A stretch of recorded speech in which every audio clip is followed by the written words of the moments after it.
one looks more active? And which one looks like they're going to have many health problems and struggles in their future? I researched the following sources to help you understand the topic more: cdc.gov, webmd.com, reviewjournal.com, globalissues.org, who.int, Brainy Quote, NBCnews.com, and Seattle Learning Center. The topic of the speech is the rising rates of childhood obesity and how more and more people today are obese and that it starts at childhood.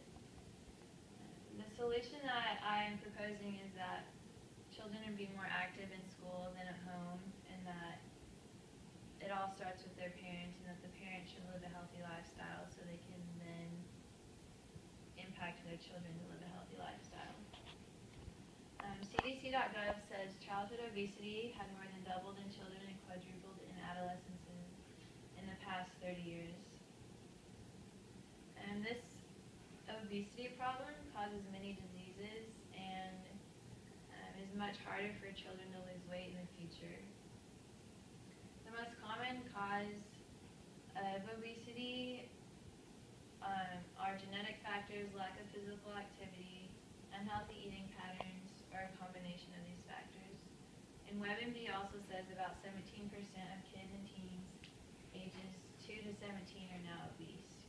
And when you're out in public, you're more than likely to see an obese child, more than once probably. So the rates of obesity in kids is rising and is everywhere, and the unhealthy habits are constantly rising. And children are in school at least 7 days a week. 7 hours in a day, 5 days a week. And being at school all day is really tiring, and when children are tired, they just lose focus, so they can't really focus on their studies.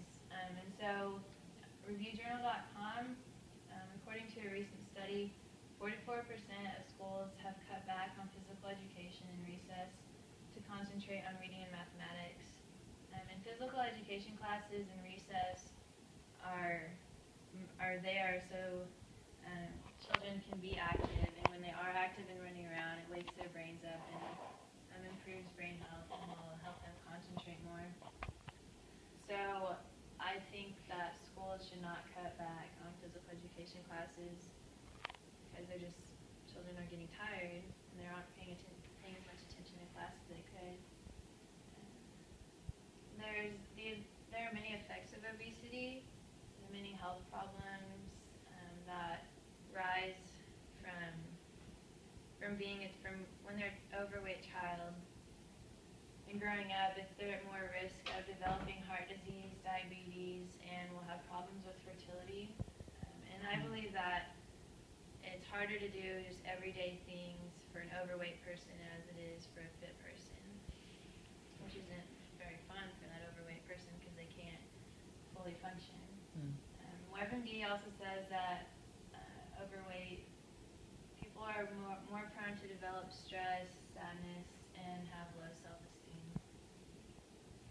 Obesity is spreading worldwide and is just extending throughout many countries. J-Bell. For the globalissues.org says, for the first time in human history, the number of overweight people rivals the number of underweight people, which means there's more people overeating than there are the amount of people that don't even have food.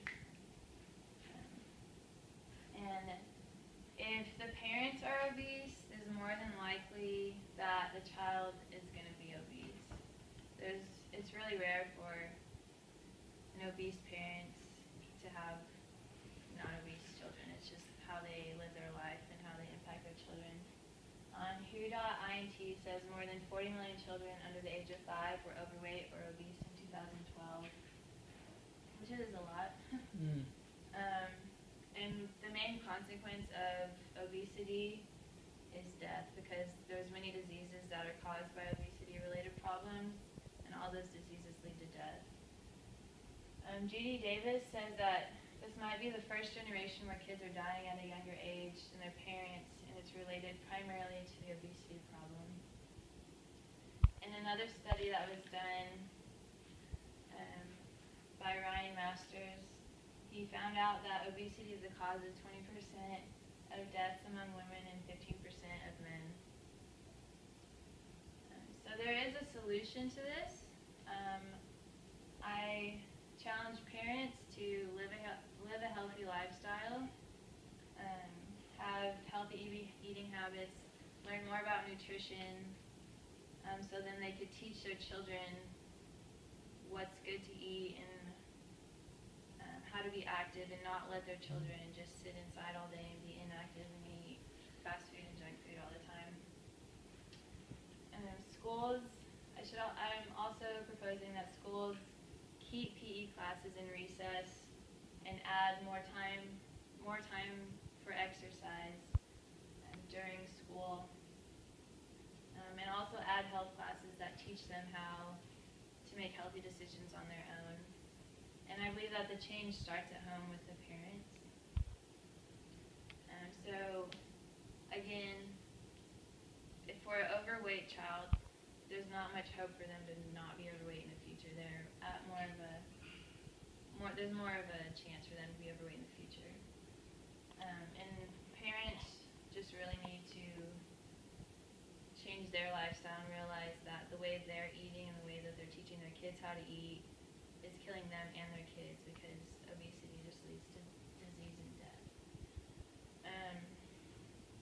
And also that schools need to really tell kids the importance of being active and being fit and being healthy.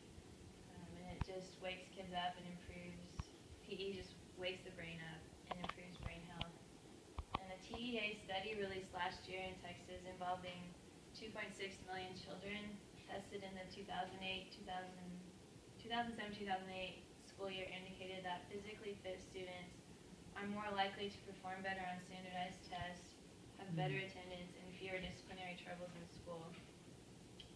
So if more schools are taking out physical education classes in recess, it's pretty much just lowering the test results, according to this study, because they're saying the more fit you are, the more able to pay attention you are, and just be better. And it is possible. Parents and kids need to be motivated and not lose that motivation to be fit and to be healthy. And schools need to have that motivation as well, because in the long run it's so worth it to be fit and healthy, and so our society can be known as fit and not fat. If parents started changing their lives, their kids' lives would be impacted. And while I was researching this topic, I found a video online where a mother took her son to the doctor, and he said that her son was clinically obese, and so she realized that she needed to learn more about nutrition and change their eating habits. So they started eating more healthy snacks, reduced their portions, they had no treat jar, and they cut back on sugar. And before they started eating differently, the teacher noticed that he wasn't paying as much attention to school. It was really hard for him to pay attention. But since they've been eating healthy, the mom and the teacher can really see a change in him, and he really is paying more attention and is just feeling a lot better and living a lot better. So it is possible for change if people are just motivated. That's not but so in conclusion,